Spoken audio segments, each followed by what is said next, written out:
నేను సీఎంని, నా కుర్చీపైనే అవిశ్వాస తీర్మానం పెట్టడానికి మీకు ఎన్ని గుండెలు?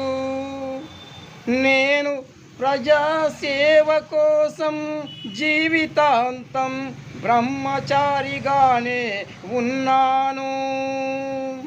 ఆ విషయం మీకు కూడా తెలుసు.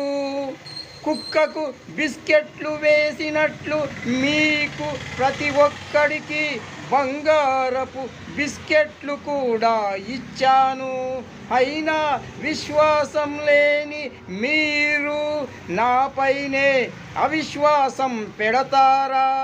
ఈ క్షణమే నాతో వచ్చి గవర్నర్కు మీ విశ్వాసాన్ని ప్రకటించండి, లేదా